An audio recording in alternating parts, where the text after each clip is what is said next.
Yo, yo, yo, it is 6 p.m. and that means it's JD Dorazio here with you for the next hour on WSYC 88.7 FM. We serve your community. Sorry we had no show last week, had some technical problems that we had to deal with, but we are back.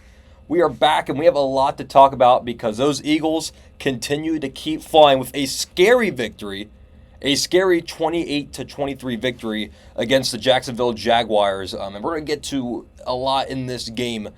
This is a big week for the show. I teased in our last episode that I wanted to get the viewers more involved, and today we finally found a system to do that.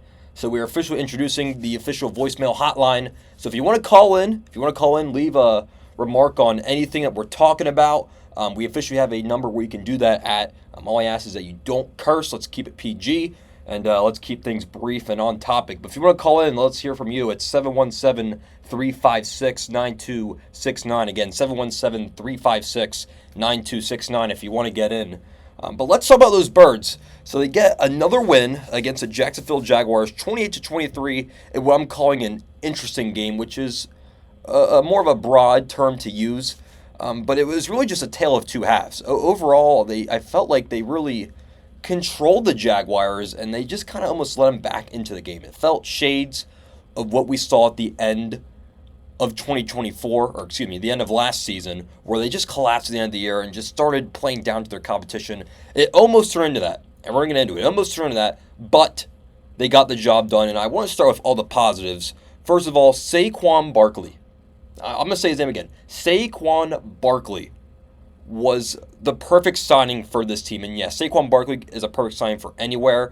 But man, he is just absolutely flourishing right now. He had 30 touches for 199 combined yards and 2 touchdowns yesterday for the Philadelphia Eagles. 30 touches, which is a lot.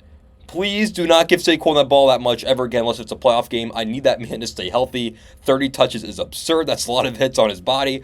But man, did he look good. And everyone knows it's been all over TikTok. It's been all over social media. Everyone knows the one play where he did a spin move, did a backwards hurdle.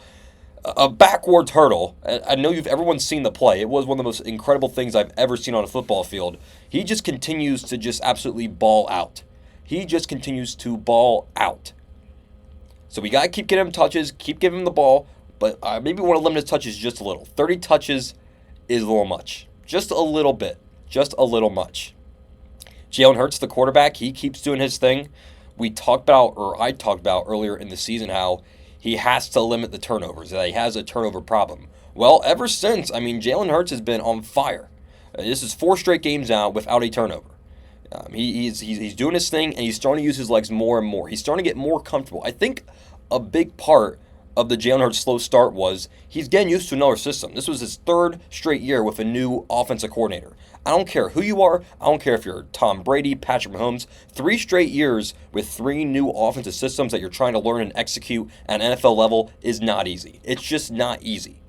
But the more he goes into Kellen Moore's system, the further he goes in, the more comfortable he's getting.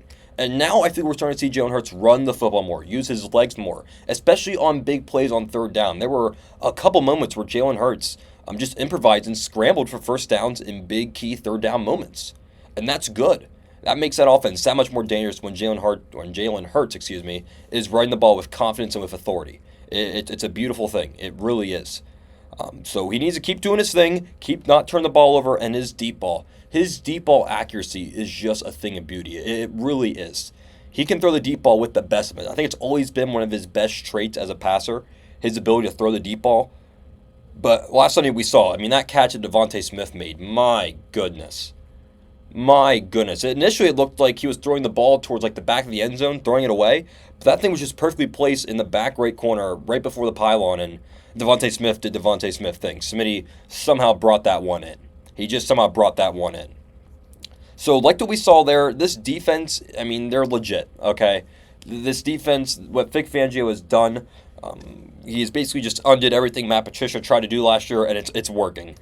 Held the Jags under 40 yards in the first half. Held them under the 40 yards in the first half. That's just incredible. It's incredible. And they've been doing it for a while now. It just wasn't a one-game thing. They allowed 17 points against the Jaguars. Yes, 17, because we'll talk about that scoop and score play here in a minute. So they allowed 17 points against the Jaguars. They allowed 17 points against the Bengals, 3 points against the Giants, 16 points against the Browns, 12 points against New Orleans. Now, I know what everyone's thinking. Well, all those teams are bottom of the barrel, just not good whatsoever. No, I mean, we're still talking NFL caliber teams here, okay? This defense is balling out, and they're doing great. And even the bad performances have not been terrible. 22 points against Atlanta. I don't know if you saw what they did to Dallas the other day, but they steamrolled Dallas. Okay, the Atlanta offense is good. 22 points against them is not bad whatsoever. 27 points against Tampa Bay isn't even, it's not good, but it's not horrendous. What I'm trying to get at is overall, just as an overall unit, this defense has been on a tear. They've been playing lights out. Whatever analogy, cliche you want me to use, it applies. It applies. And what is so promising and exciting about this defense is the fact that the core is so young. This core is so young. Jalen Carter, Quinyon Mitchell, Cooper DeJean, even Nakobe Dean. Nakobe Dean with the game-stealing interception. Nakobe Dean is making plays all over the field this year. So we now have some core young players. Nolan Smith, another one I just remember off the top of my head. We have a young core of players now on defense that we can revolve around for the next half decade or so, which is really, really good because this was an aging defense for the longest time. Everyone's wondering where we're going to go after Fletcher Cox, Brandon Graham. I mean, Darius Slay, he's getting up there in age. He's been hurt half the season because of his age and injury issues. People are wondering, what are we going to do after all these guys get old? Well, guess what? We have the answers now. We brought in young guys from the draft, mainly from the draft. We drafted very well defensively. And now, with these new draft pieces that they've acquired, they can build on that on the defensive side of the ball. It's really good. I really love what I've seen from the defense so far. So that's all the good from this game. All the good. So you're wondering where's the bad? Where's the bad? And the bad's not the Saquon fumble. Let's talk about the Saquon fumble real quick. That was one of the most fluky. I'm not going to say lucky because I don't really believe in luck. They earned the scoop and score. It wasn't a lucky play, but it was a fluke. For starters, pretty sure Saquon Barkley was down on that play. If you watch it back, it looked like he was down, and I do think the Jaguars defender did execute the tackle. People are trying to say Barkley fell on his own. I think he got just enough of him for it to count as a tackle, and he was definitely down. Even if you want to say that he was not down, the scoop and score, I mean, you're going to see it play like that 1 out of 100 times. I'm not worried about the Saquon fumble. What I am worried about, however, what I'm extremely worried about, is the biggest weakness of our entire team, and that is the head coach of the Philadelphia Eagles, Nick Sirianni. Nick Sirianni. Where do we begin? He left 9 points on the board. A potential 9 points could have been scored for the Eagles. That did not happen. 0 for 3 on 2-point conversions in the game against the Jaguars. 0 for 2 on 4th down conversions. And no field goals. It's a problem. It is a problem. His decision-making, his inability to take points. Take the points. Take the points. Take the points when you have them. 9 points he fumbled away. 9 points. That is so many points. Not 1 or 2, not 3, 9. Nueve. I mean, it's unbelievable. I understand maybe 1 or 2 of those go for the 2-point conversion. You don't get it. Fair enough. But every single time?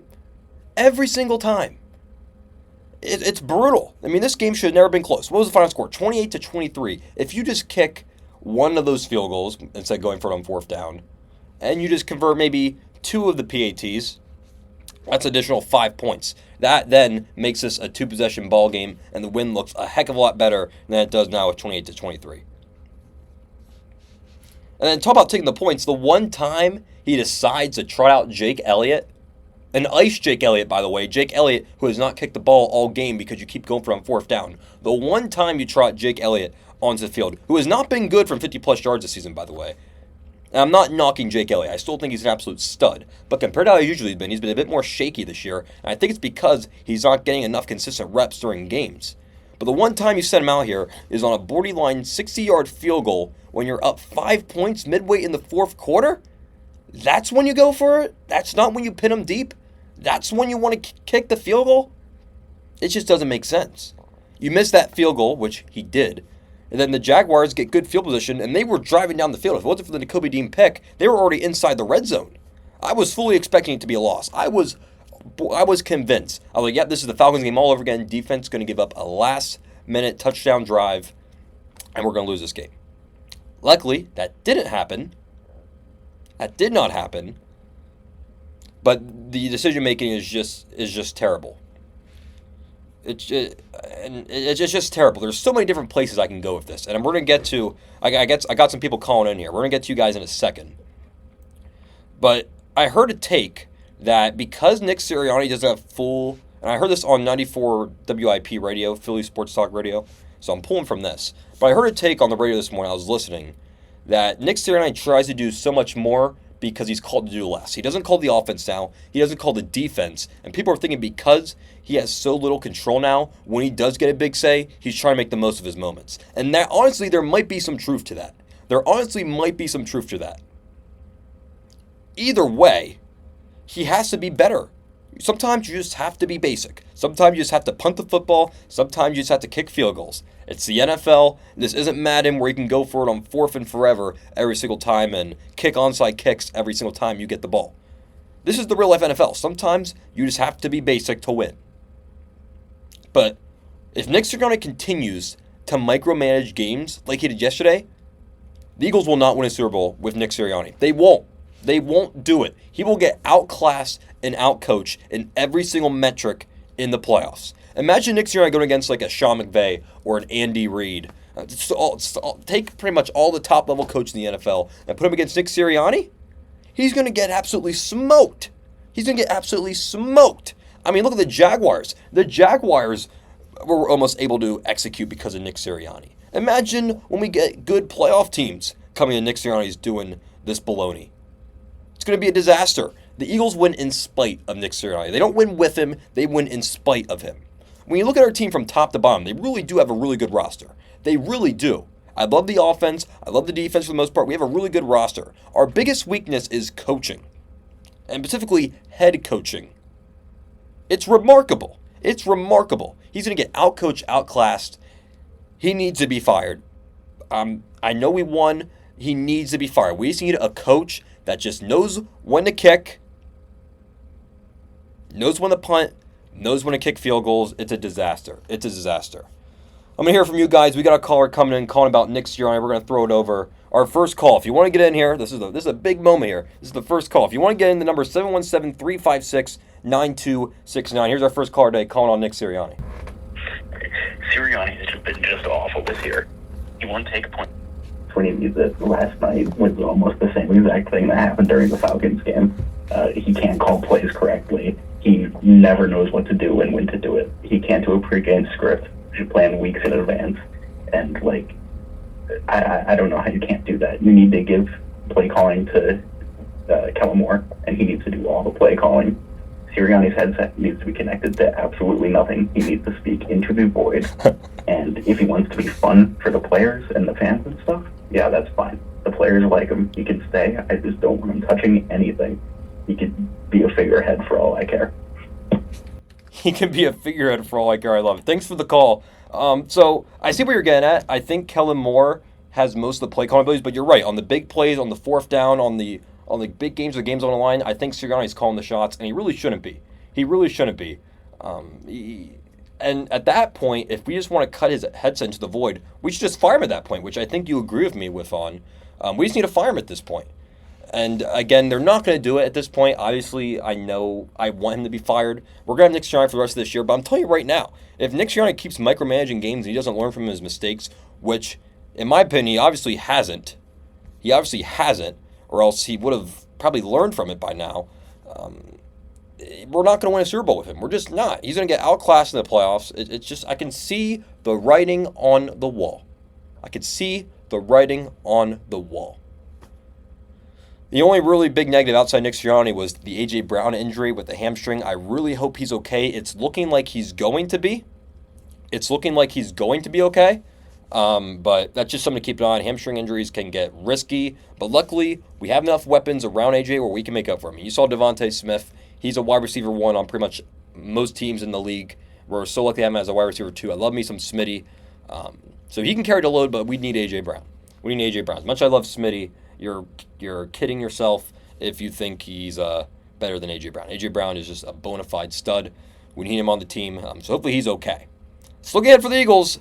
Next week, a big week. We got the Dallas Cowboys who are falling off a cliff. Down goes Dak. CD gets hurt. Looks like Micah Parsons is going to be back for this game, which kind of sucks. But Dak being down is, oh man, you love to see it in Dallas, don't you? I mean, I imagine that most people listening are not fond of the Dallas Cowboys. If you are, would love to hear from you. But, I mean, this was the risk. You pay him all this money, and now he goes down. And the Cowboys are kind of in no man's land right now as they fall to, I think they're 3-5 now on the year. So, love to see it in Dallas. I mean, they are just falling off a cliff. So, let's keep that cliff, keep diving down more as the Eagles take on Dallas next week. It should be a good one. The Eagles' biggest rivals in the NFL. We come back, we'll take more of your calls. We're also going to be talking about a bit more stuff today. We're going to talk about the Sixers. We're going to talk some college football. Penn State had a big game over the weekend against Ohio State. We're going to talk about that, have some Phillies talk, maybe some more football sprinkled. And we got a lot to talk about. You're listening to JD Dorazio on WSYC 88.7 FM. We serve your community. We'll be back after the break.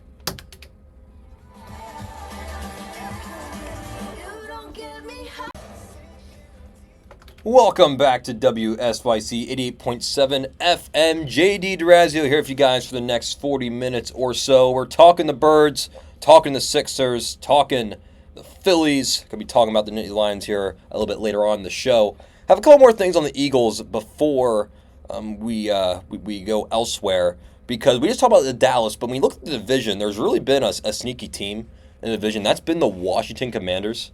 Who are actually in sole possession of first place due to tiebreakers in the NFC East. And I just wanted to talk about them here for a minute because they've kind of taken the NFL by storm. But before we do, we actually got a call about Washington, which is kind of why I'm alluding to this. So we're going to listen to this call about the Washington Commanders, and then we're going to break it down. Hey, Dorazio. This is Will. Currently calling from our apartment. My cold take is that Washington is going to win the Super Bowl. We have an MVP caliber quarterback in Jaden Daniels, and we have a great head coach in Dan Quinn. He's got Super Bowl experience before, and he knows what it takes to win. And Adam Peters is a great GM, and it looks like he's going to add someone at their deadline. And we're going to bolster our secondary and get some help back there. So not only will Washington win the division, but we will also win the Super Bowl in the year 2024/2025. Okay, thank you for the call. That's you say it's a cold take. I would argue that's an extremely hot take. So for starters, I'll give the Commanders credit. Where credit is deserved. Jaden Daniels is an absolute stud, and he's going to be a problem for a long time in the NFL, and specifically for the Eagles in the NFC East. He's going to be a problem for a very long time.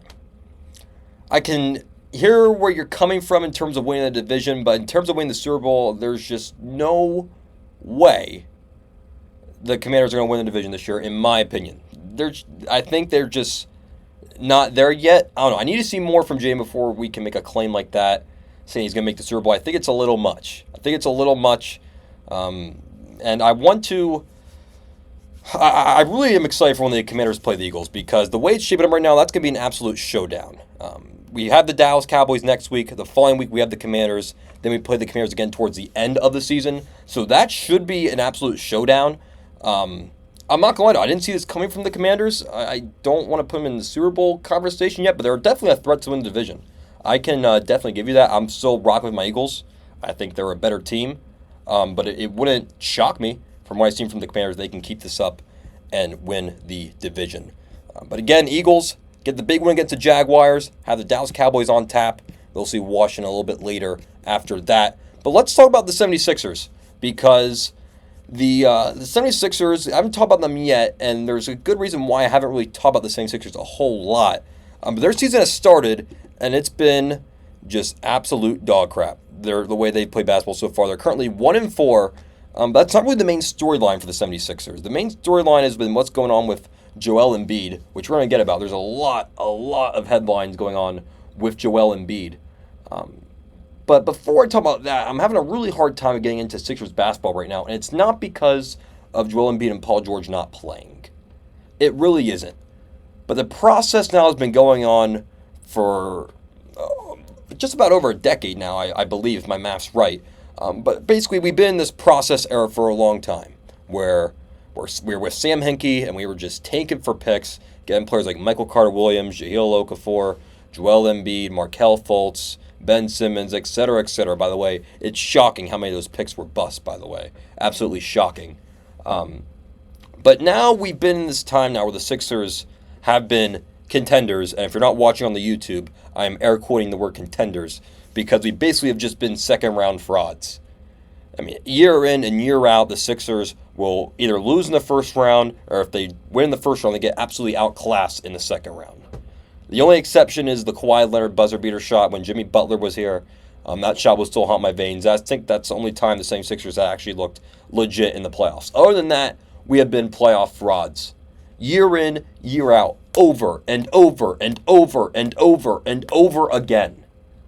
And eventually, as someone who's not the biggest basketball fan to begin with, more of a Phillies and baseball kind of guy, and I guess Eagles and football is a secondary, for someone who's not even super big on baseball, or basketball, when you see this year in and year out, over and over and over and over again, it's hard to get excited, because you see what this team has done no matter what the core has been. We've had cores with Ben Simmons. We had the Jimmy Butler years. We're now trying Tyrese Maxey. We've tried James Harden. We've tried Paul George. Why would anybody think this year would be different? Why would anybody think this year would be different? I don't think it's going to be different at all. We lose James Harden, a playoff choker, and get playoff P, Paul George, another injury-prone playoff choker. He's the perfect fit for the 76ers, honestly. He's another guy who's going to get hurt, who's already hurt, and when it comes to playoff time, he's going to be launching bricks left and right. He's a great fit for the system. I'm sorry I'm giving Paul George a hard time. I'm going to give him a fair shake. I will. But it's just hard for me to be excited about the 76ers, just because of how many times we've seen this story before. But let's talk about Joel Embiid, because the 76ers have took a different approach to Joel Embiid, and it's been getting a lot of criticism online and in the media. A lot of criticism. So basically what the Sixers are doing is they are load managing Joel Embiid for the majority of this season. He hasn't started at the beginning of the year as he's dealing with some knee injuries. I think if he had to play, he would be. I think they're trying to sit him out at the beginning of the year, and they already said he's not going to play back-to-backs. He's going to be missing a lot of games this year. It already looks like he's going to miss more than 20 games. Because there was a comment made about, well, Joel Embiid needs 62 games to meet the MVP requirement, and he showed little to no care about playing 62 games. And people are flacking him online, in the media, saying he doesn't care. He's a scrub, he's a bum, he's a loser. All these things. And the Sixers are getting so much hate about their handling Joel Embiid. Joel Embiid's getting hate. Everyone's getting hate. I'm going to side with the Sixers and Joel Embiid on how they're handling this situation. This might be a hot take. You guys might think I'm crazy, but I have a good rationale. The Sixers, this kind of ties back to my original point. Ever since Joel Embiid has been here, we have tried to play him as much as possible, and it has never worked. Every time we play him as much as possible, he comes into the playoffs banged up, injured, something. Every single year. There has not been a playoff yet where we've seen a perfectly healthy Joel Embiid. And I understand you're never going to be 100% healthy. There's always been at least a significant injury every year in the playoffs with Joel Embiid. Every single year. What is the definition of insanity? The definition of insanity, in my opinion, is doing the same thing over and over again and expecting a different result. The Sixers have tried time and time again to try to play Joel Embiid across the course of an 82-game season, and unfortunately his body just can't handle it. And that's just how it is. He's 7 foot tall, an absolute freak of nature. These things are going to happen. So now the Sixers are taking a much more cautious approach, trying to get Embiid just through the regular season healthy, and then come playoffs, the thought and the hope is that he will be fully healthy. Now, there's a guarantee that might not work. I mean, basketball injuries happen all the time.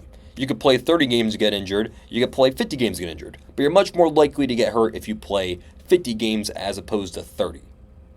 That's the point I'm getting at. I'm not saying he's only going to play 30 games, but I wouldn't be surprised if it's almost close to a 50-50 split in games he's played and games he's not played. I don't think it will be, but it also wouldn't shock me.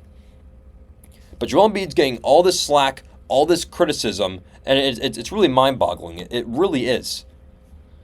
It's nuts. And this thing got sent to a whole nother level the other day after the Sixers lost. They lost to the Grizzlies 1-4. Joel Embiid was there, and he was dealing with the press. And there was this article written by, I forget the name of the journalist who wrote the article. Joel Embiid. We're going to do a quick Google search here. We'll get the name of the reporter here. Let's see. I'm looking. Marcus Hayes. Marcus Hayes was the name of the reporter, and he wrote an article on Joel Embiid. And I'm just going to read this verbatim. I have the script right in front of me of the article. He wrote a script that was about what I just talked about with Joel Embiid, how they're resting him across the course of a season. This was an article and a direct quote from Marcus Hayes. And I quote, Joel Embiid consistently points to the birth of his son, Arthur, as a major inflection point in his basketball career. He often says, and oh no, I lost my train of thought here. I lost my article. This is a little embarrassing. Here we go. I'll say it from the beginning because the article just, for some reason, just closed out on me. Joel Embiid consistently points to the birth of his son, Arthur, as a major inflection point in his basketball career. He often says that he wants to be great to leave a legacy for the boy named after his little brother, who tragically died in an automobile accident when Embiid was in his first year as a 76er. Well, in order to be great at your job, you first have to show up for work, end quote. As someone who is majoring in journalism, who wants to hopefully one day become a sports journalist, sports reporter, whatever you may want to call it, that is an absolutely disgusting quote. That is an absolutely disgusting quote to compare being injured and missing games as a poor representation of your son and of your dead brother. That is absolutely sickening. It's absolutely sickening. And Marcus Hayes, being a reporter, was in the press room when Joel Embiid encountered him, and Joel Embiid has had some choice words for him, won't read them, and shoved him. And he shoved him. He put his hands on him and he shoved him. Now, should Joel Embiid have shoved him? No, of course not. However, the fact that we're making Joel Embiid the enemy here is indescribable. I understand you shouldn't be putting your hands on someone, but put yourself in his shoes. If someone said that about your family, you would be, you know what, too. You'd be absolutely angry. So, what Joel Embiid did probably was not right. But the fact that we're making him the victim is wrong. Marcus Hayes is in the wrong here, not Joel Embiid. Not Joel Embiid. It was an absolutely sickening act, and I was not a fan of it whatsoever. Not a fan of it whatsoever. So speaking of the Joel Embiid thing, we got another caller here talking about Joel Embiid. We'll hear what he has to say here right now on the air. Yeah, I'm just a first-time caller, and I wanted to call and express my frustration with the Philly fan base about how they've completely turned their back on Joel Embiid. I think it's a disgrace to what the fan base is, and I'm not even a part of the fan base, but the fact that they're just turning their back on a guy who's come in ever since he was a rookie and has completely changed the dynamic of this franchise that was lost for a couple years. Ever since Allen Iverson left, that franchise had no hope for years at a time. And this guy has brought them MVP caliber play year after year. And yes, the injuries are a problem. And I think even he would acknowledge that. But this notion that he's either not playing on purpose or that Joel Embiid is not worth what he's currently being paid is just—it's completely a shot in the chest for a guy who's really poured his heart and soul into the Philly city and into the Sixers organization. That's all I got to say. No, thank you for the call, and I agree pretty much with every word you said. Joel Embiid, without Joel Embiid on this team, the Sixers are nowhere near a championship threat. He is our best player since Allen Iverson. His jersey will be in the Wells Fargo rafters one day.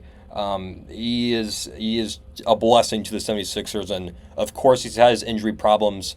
But without him, we're nothing. I agree 100%. The Philadelphia fans need to back Joel Embiid here. They have to. And it's really upsetting that they're not.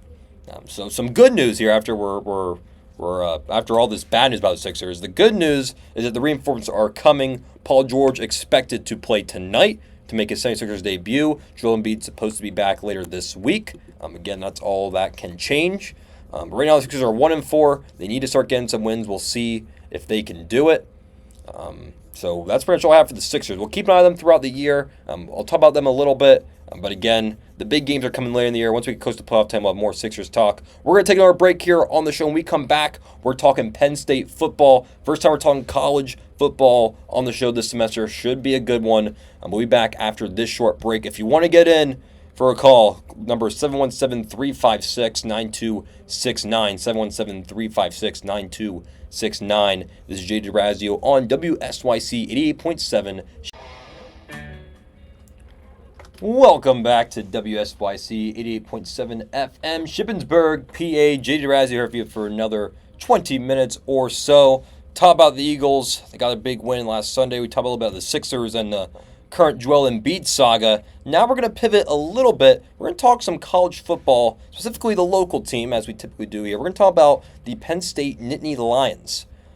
The Penn State Nittany Lions, and specifically their coach, James Franklin. Now, I haven't talked about college football, so just a little background. I am not, by any stretch of the imagination, a Penn State fan. However, I'm always intrigued with Penn State. For starters, they're the local team for the most part, so usually most of the press is directed towards Penn State.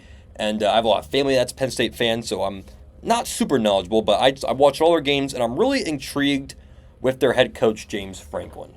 I am very intrigued with James Franklin because he has had quite the tenure as the head coach of Penn State.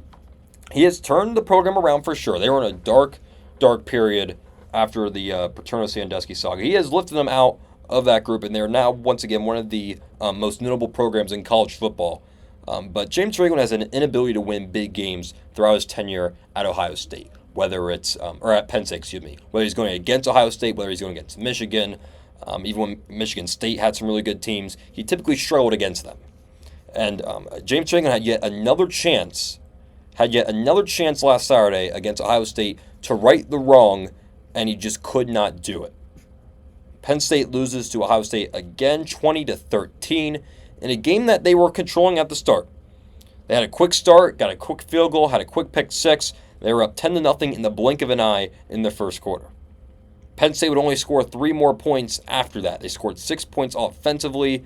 Ohio State just dominated them after the first quarter, and they won 20-13.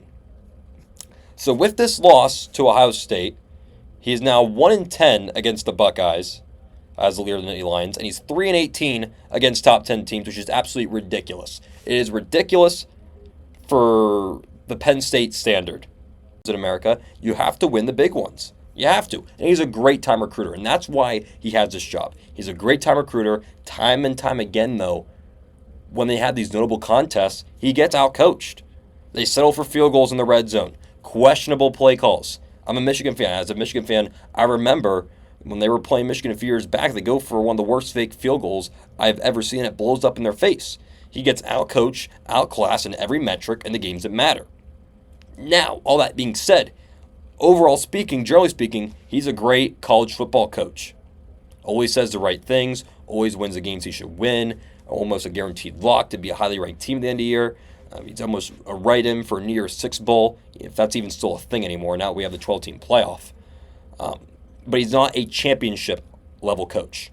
He's a good coach, maybe even a great coach, not an elite championship-level coach. And there's a big difference between those two. It was a big win for Ryan Day in Ohio State. They needed this win. They already had one loss to Oregon, a second loss.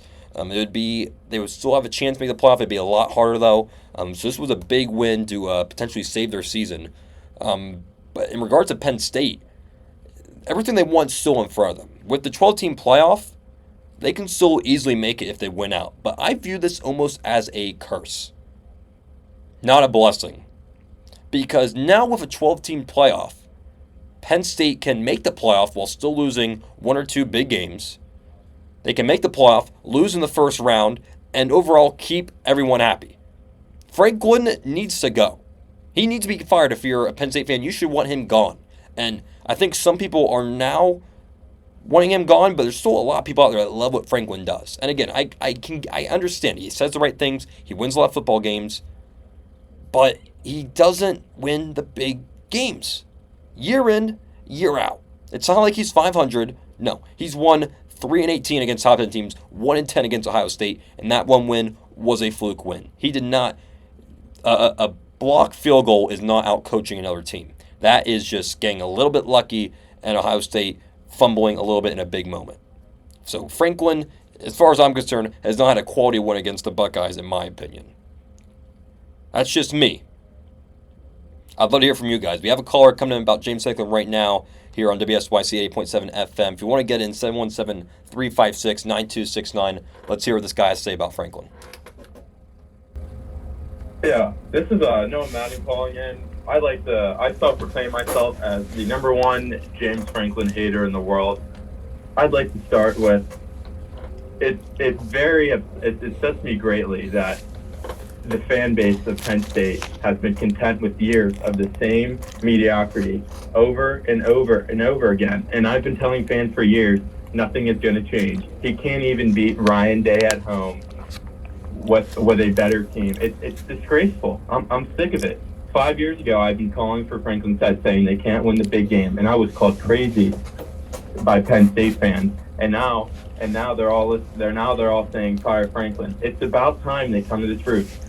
Franklin should be lucky that they changed this to a 12-man playoff, or he'd be fired. He'd be fired in 4 weeks. It's an absolute joke. Their schedule is a cakewalk. If Penn State was part of the SEC, they wouldn't even be ranked by the end of the year. They cannot beat good teams. I'm sick of Franklin. And the inability to breed receivers at that school is terrible. Look at Ohio State. Ohio State pumps out first-round receivers every single year, while we can't. Our best wide receiver is Jahan Dotson, who's a perennial NFL bust. He's getting 2 years on his rookie contract on the team that drafted him in the first round. I'm sick of it. Tyler Warren is their only weapon. Any good team can just double Tyler Warren and then man up the receivers, and they're shelled. They're shelled every single year. Going to cut you off right there, but first of all, I mean, Jahan Dotson, now a Philadelphia Eagle, a third-round pick Philadelphia Eagle. Not sure how I feel about that trade. I'm looking back at it now, but I agree. I agree that James Franklin, he's just not the man at Penn State. Again, at a lot of other programs, he'd be great, but you made a great point. Like we said, if he was in an SEC school, he would have been fired years ago because he'd be mediocre. Now, is Penn State in mediocrity? I guess in terms of elite teams are mediocre. If that's the way you're looking at it, then yeah, absolutely. There's really not much more to add that he cannot win big games. He just cannot do it. I don't know if they're going to move from him, though, because now with this expanded playoff, again, I'm going to reiterate this again, I have a good feeling the athletic directors and the people that control the shots at Penn State, now with this 12-team playoff, James Franklin can say, well, I've officially made the college football playoff. He might win one game. I'd be shocked if he wins the first round. But if he does, there is no way they're winning the second round. There's no way. With James Franklin's track record, there's no way. His biggest victories as Penn State head coach are bowl games where most of the starters are not playing and sitting out because they're declaring for the NFL draft. Most of his big wins are due to that. He's had a few big wins. He's beat Michigan a couple times against some okay Michigan teams, but not the really good Michigan teams, not the really good Ohio State teams. He hasn't done it. He has not done it. So I don't know if they're going to get rid of him. I'm curious to see how the rest of their season goes. I can almost guarantee they're going to win out the rest of the year, though, because, again, like you said, thank you for the call, their schedule's not too bad. There's one or two big games. Now, with the expanded Big Ten, it's a little bit more trickier. There's a bit more tougher games in there. I think they got Washington next week. That's not an easy game. USC isn't an easy game.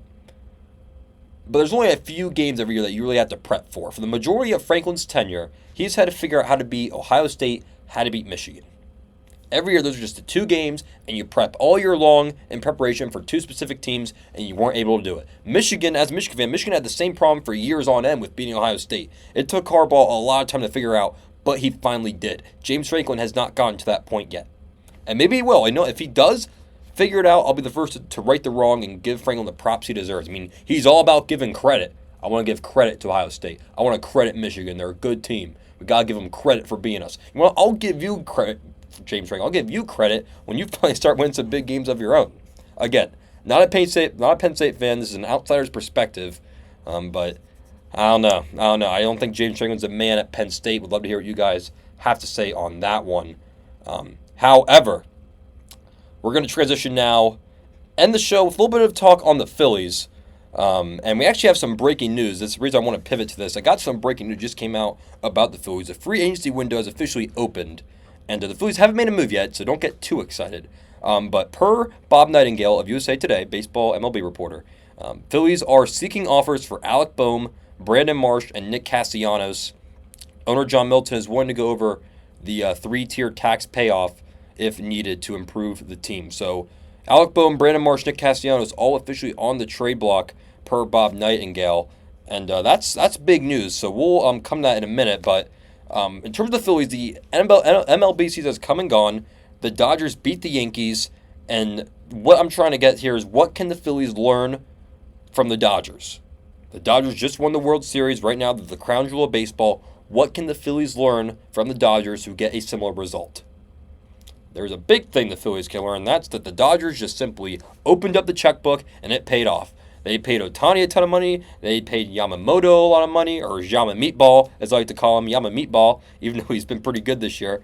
But they opened up the checkbook. They paid the guys they wanted, and it worked for them this year. And I am begging the Phillies to do the same thing. And I know John Milton's willing to do it. The report came out that he's willing to spend even more money. Ultimately, what this is leading to, I'm sure you can guess it, is the Phillies need to do whatever it takes to get Juan Soto. I don't care what you need to do. Get it done. Spend the stupid money. Spend $700 million if that's what it takes. We need Juan Soto. Juan Soto, one of the best hitters in baseball, who's still in the prime of his career, arguably not even in the prime of his career yet. He can be around for a super long time for this team, be a cornerstone in left or right field, wherever they want him. Juan Soto in a Phillies pinstripes for a long time is what this team needs to get over the hump. They just need it. They need something else. This core has not worked. I've gone down this rabbit hole before on the show. I'll gladly do it again. 22, make the World Series lose. 2023, make the NLCS and lose. 2024, make the NLDS and lose. This team has declined 3 years in a row, have taken steps back, not steps forward. Yes, they won the division. I don't care if they win the division if it doesn't result in playoff success. That's not undermining the division win. Division win's still great. I'm glad they did it. Typically, division wins help you improve in the playoffs. As you saw, the Dodgers won the division, they made the World Series. The Yankees won a division, they made the World Series. The Guardians won the division, they made the NL or the ALCS. Usually, division wins result in playoff success. For the Phillies, it did not. So with that in mind, and this goes into the trade news we just heard about with Alec Boehm, Brandon Marsh, and Nick Castellanos all be on the trade block, which is very interesting, by the way. I want to go into this. I think, and this was before this news came out, I always thought that Alec Boehm was going to be the odd man out when we're looking ahead to 2025. Just because of the structure of the team, he's still on a cheap contract, still has a ton of value, still an overall young player who had some good regular season performances. He is a hot commodity for other teams. And the motive for the Phillies to deal Boehm is he's been slumping in the playoffs ever since he's been here. He has an attitude problem. He's immature. I don't know how many times I've seen Alec Boehm throw a helmet. I think he's the odd man out on this team. Now, it's interesting. Alec Boehm, Brandon Marsh, Nick Castellanos all on the trade block. Nick Castellanos is the odd one out there because for most of the season last year, Nick Castellanos was our best player. I mean, he carried us over the second half of the season. So I'm shocked that he's on the trade block, but I mean, someone has to go. To get some, maybe you got to get some. Or to get some, you got to give some. Maybe Nick Castellanos is that piece you got to give up. Brandon Marsh, I don't think Brandon Marsh is going to be a hot commodity for most teams. I'm not sure what we're going to get in return for Brandon Marsh and if that piece is going to make us better. Maybe it is. I don't know what the market's like. I think Alec Boehm, we can get some good pieces. And if we trade Alec Boehm, Alex Bregman will likely become a Philadelphia Philly. That's already been rumored. And that's the type of guy the Phillies typically go after. So wouldn't be surprised if Boehm leaves if we see Bregman in pinstripes. But please try to get Juan Soto. Get it done. We'll see who they trade. Guys like Kyle Schwarber, Real Muto. Those are going to be hard guys to trade just because of their age. And we're going to keep JT Real Muto. I'm not really sure why I threw him into that mix. But Schwarber, even a Trey Turner, these are just going to be impossible guys to trade just because they're older now in their careers. They're getting paid a lot of money. And the Phillies are not looking to get prospects. We're looking to get players to help us right now. So I just find it very hard to see a trade for one of them get done. Castellanos could be interesting. That could get interesting. And if we're trading Nick Castellanos, just saw this now, if Nick Castellanos is on the trade block, that has to open up a spot in the outfield for somebody. And I don't think that spot's going to be Justin Crawford. So maybe that's more pointing to the sign that the Phillies are going to be aggressively going after Juan Soto if we're trying to deal Nick Castellanos. Just a thought, nothing more. Just a thought, nothing more. Again, we mentioned Trey Turner. Trey Turner is so hard because I'm not going to be that guy and say, oh, why did we pay Trey Turner all this money? When we signed Trey Turner, I loved it. I was here for it. And overall, he's had a disappointing tenure as a Philly. And overall, this contract's not looking to be very favorable, looking super long term. But I'm not ready to quit on Trey Turner yet. He's going to be in a Philly for a long time. We just have to accept and embrace that. He's going to be here for a very long time.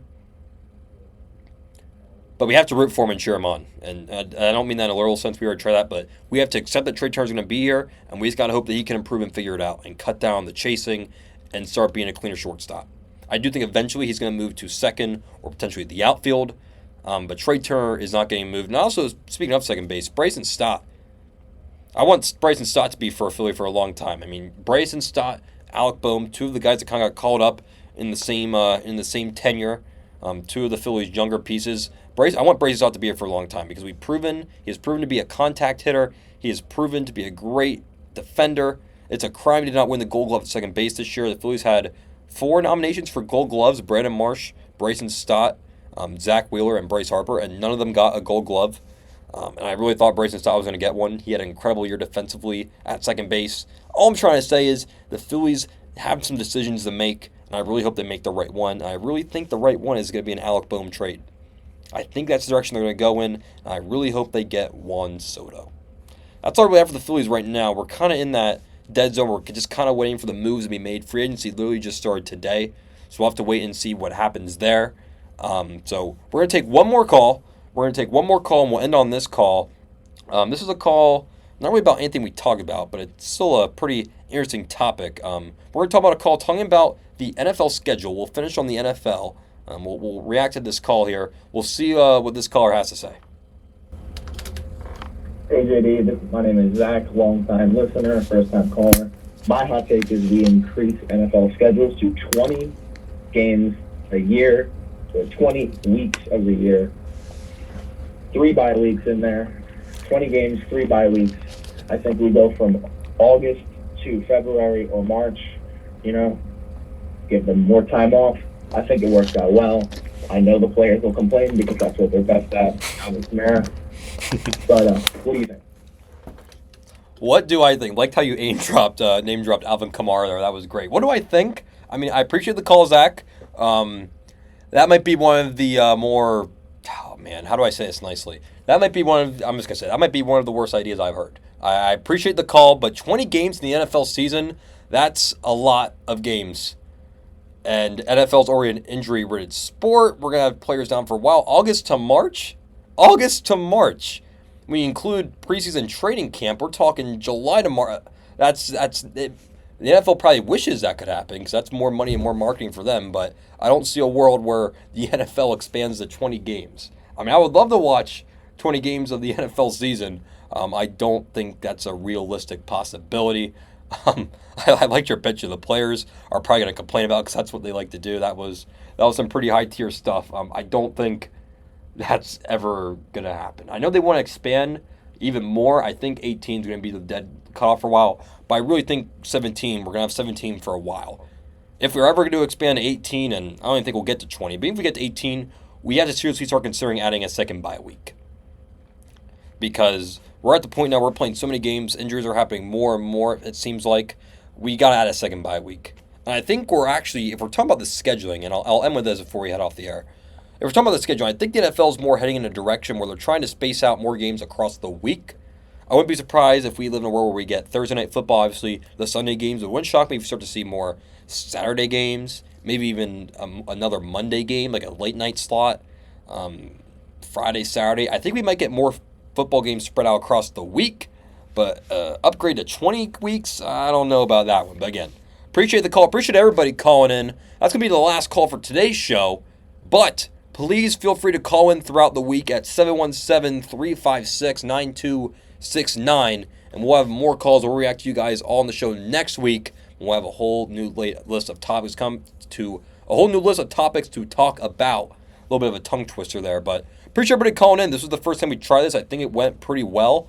I always like hearing from you guys. Trying to get some more interaction within the show, but appreciate everybody for listening. We'll be back the same time next week here on the YouTube. If you're watching on YouTube, appreciate if you're listening on the radio here on WSYC 88.7 FM. Appreciate the love and support per usual. Again, if you want to call in at any time on the voicemail hotline, feel free to do so at 717-356-9269. And that's going to do it for this week with JD Dorazio here on WSYC 88.7. We'll be back same time next week. Don't go anywhere. We'll have more DJs and more music and more sports talk shows. We have another one on Tuesday of Mason Flowers. So if you want it, you got it here on WSYC. We'll catch you next time. Have a good night.